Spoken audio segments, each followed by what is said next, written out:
Assalamualaikum warahmatullahi wabarakatuh. Selamat sore kakak semuanya. Apa kabarnya hari ini? Semoga kita semua dalam keadaan sehat selalu, bahagia selalu, panjang umur dan kesuksesan menyertai kita semua. Amin ya robbal alamin. Sabar ya, ceritanya emang belok kanan belok kiri ya. Jadi muter-muter, dan di sini saya akan tetap melanjutkan ceritanya. Dan langsung saja ke cerita selanjutnya. Selamat mendengarkan.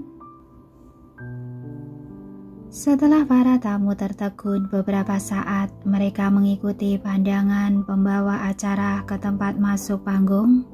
Setelah merapikan pakaiannya, Yasmin masuk perlahan mengenakan sepatu hak tinggi.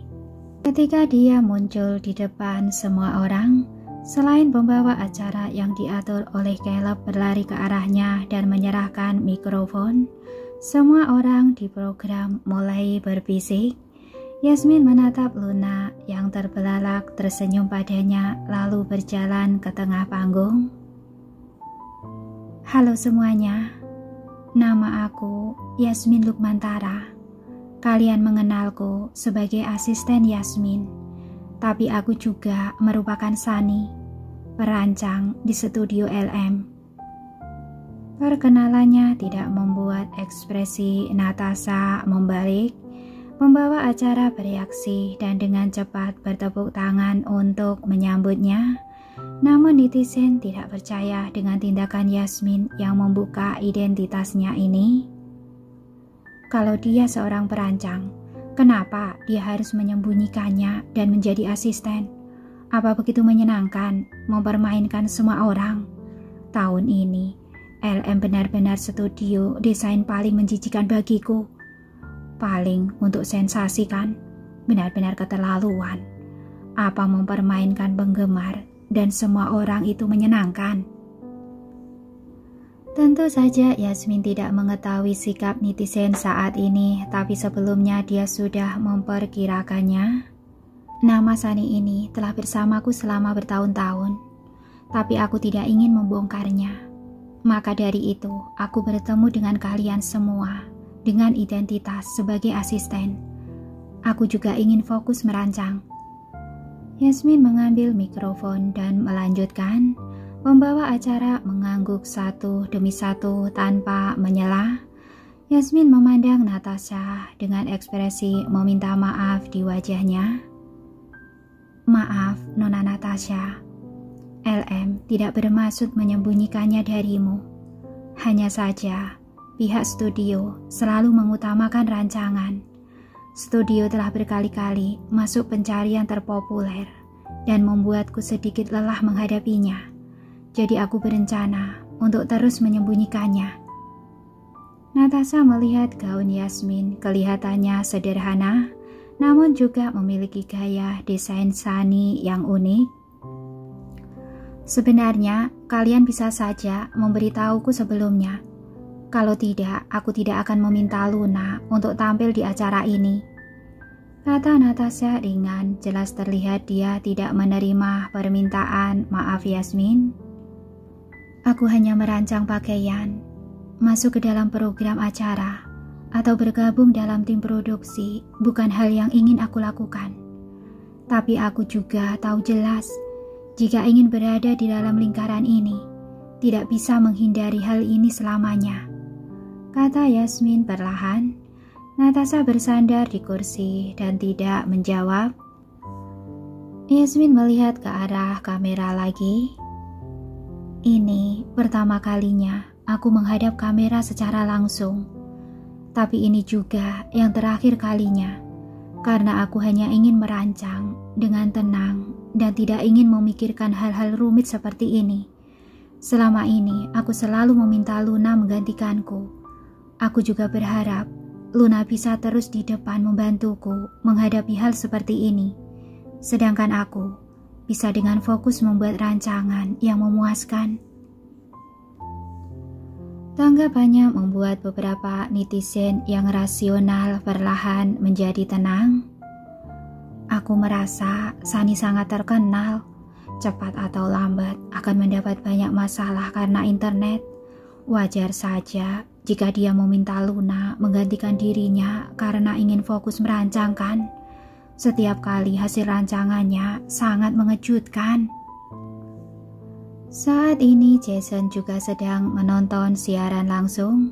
Dia mengerutkan kening ketika melihat begitu banyak suara yang mempertanyakan Yasmin dan LM. Tidak tahu apa Yasmin bisa menyelesaikannya dengan sempurna. Yasmin memegang mikrofon dan berkata pada Natasha, "Hanya ini yang ingin aku jelaskan hari ini. Pada bulan Juni, LM dan Sunny akan memberi kamu dan semua orang hasil yang memuaskan." Setelah selesai bicara, dia menyerahkan mikrofon kepada pembawa acara di sebelahnya. Pembawa acara mengangguk dan berkata dengan gembira, "Semangat ya Sunny." Yasmin berkata dengan hangat, "Terima kasih." Selesai bicara, dia berbalik dan berjalan menuju Luna. "Ayo pulang." Yasmin mengulurkan tangan sambil tersenyum tipis. Natasha mengerutkan kening dan menatap Yasmin, matanya penuh pertanyaan. Tentu saja karena hubungan dekat antara Yasmin dan Jason, Natasha tidak akan melakukan apapun pada Yasmin. "Bagaimana kamu membuktikan kamu adalah Sunny?" Sikap Natasha sedikit lebih ramah.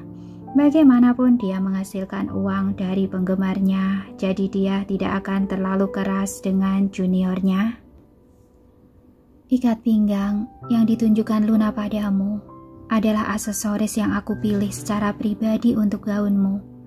Aku selalu merasa temperamen Nona Natasha sangat istimewa, klasik, dan misterius. Kisah kamu dalam drama itu sangat bagus. Aku merasa ikat pinggang ini cocok untuk pesonamu yang unik." Yasmin berkata pada Natasha dengan suara pelan. Ini pertama kalinya Natasha mendengar seseorang mengatakan dia klasik dan misterius.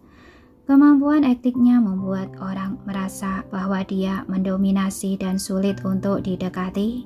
Tapi Yasmin memiliki interpretasi yang berbeda. "Kalau begitu, aku menantikan rancanganmu," jawab Natasha datar.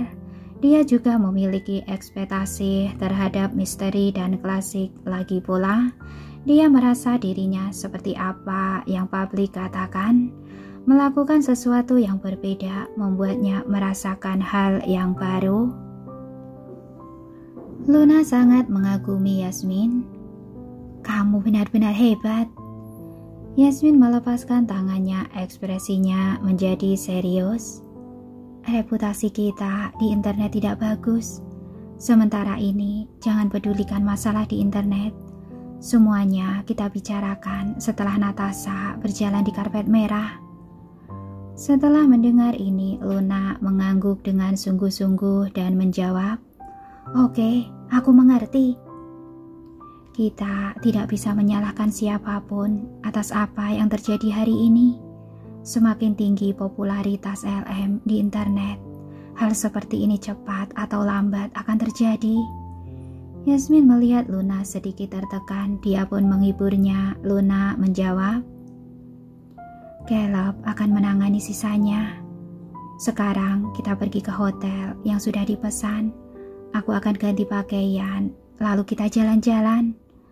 Yasmin merangkul bahu Luna dengan sedikit senyum di wajahnya.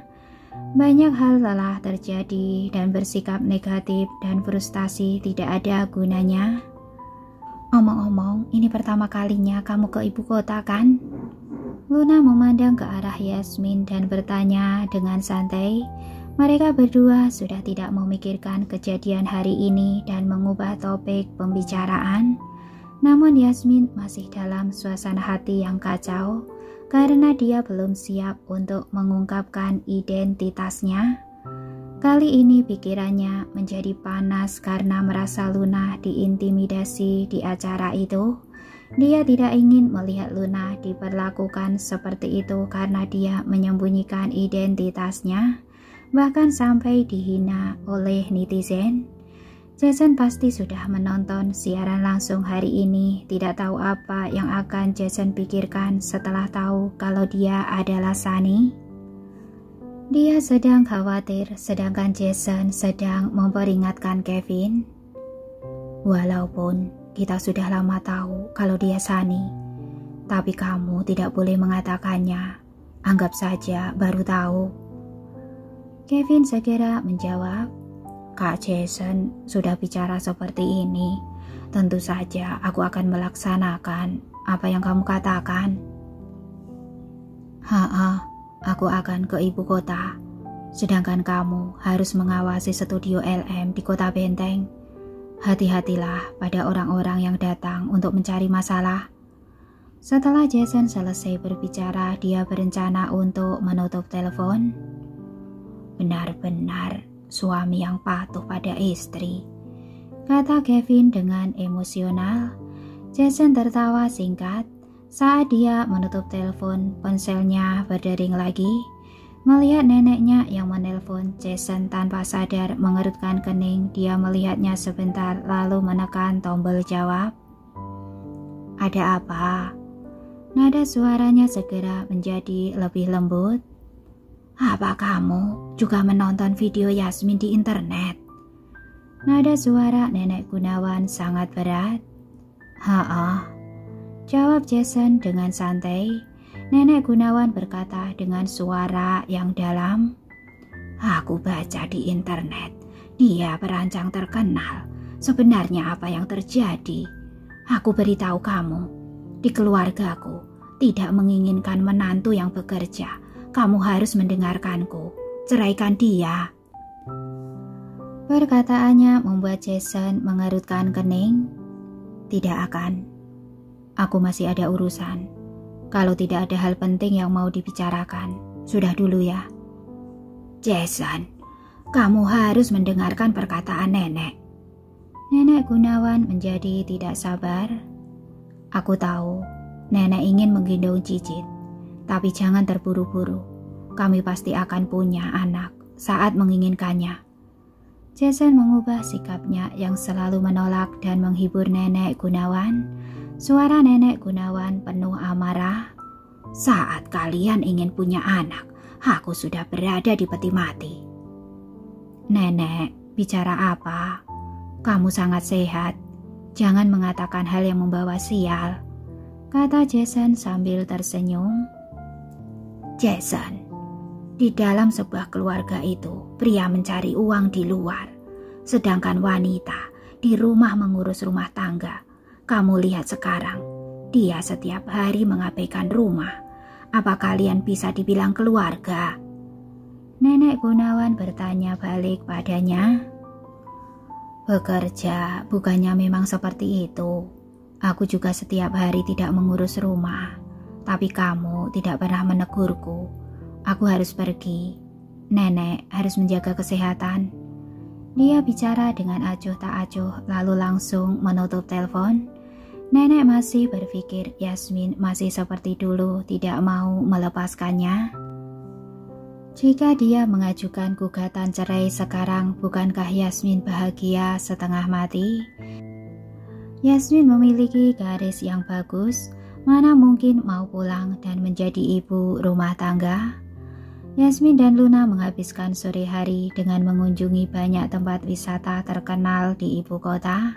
Mereka berdua kelelahan dan menemukan restoran dengan reputasi yang baik. Namun ketika masuk, mereka bertemu dengan Lina. Yasmin! Lina jelas terkejut dan berteriak keras sambil berlari menghampiri. Yasmin mengenakan masker, dia tidak menyangka akan dikenali olehnya. Shh. Dia dengan cepat mengingatkan Lina. Luna memandang Lina dengan rasa ingin tahu. Lina menjulurkan lidahnya dan berkata, Aku terlalu senang bertemu denganmu sampai tidak bisa mengontrol suaraku. Apa kamu datang untuk makan? Bagaimana menurutmu? Yasmin berpikir dia tidak mungkin datang ke restoran untuk bermain. Karena kamu datang ke sini untuk makan, Maka ini hal yang mudah. Restoran ini milik keluargaku. Aku traktir kamu. Lina menarik Yasmin pergi. Apa dia temanmu? Dia menatap Luna dan bertanya. Kaki Yasmin lelah. Sehabis jalan-jalan dia tidak ingin pindah restoran. Jadi dia hanya bisa mengikuti Lina. Dia sahabat terbaikku. Keluarga Setiawan tinggal di ibu kota. Keluarga kami investasi dalam banyak restoran di sini. Kalian makan di semua restoran ini saja, semuanya gratis. Begitu melihat Yasmin, Lina terus bicara tanpa henti. Yasmin berpikir saat bekerja menjadi pelayan di tempat Henry, Lina sangat jarang bicara. Sekarang sepertinya saat itu Lina menahan diri. Terima kasih kalau begitu. Luna bicara mewakili Yasmin. Perhatian Lina segera tertuju padanya. Kamu adalah sahabat terbaik Yasmin. Kalau begitu, kamu juga sahabat terbaikku. Nama kamu siapa?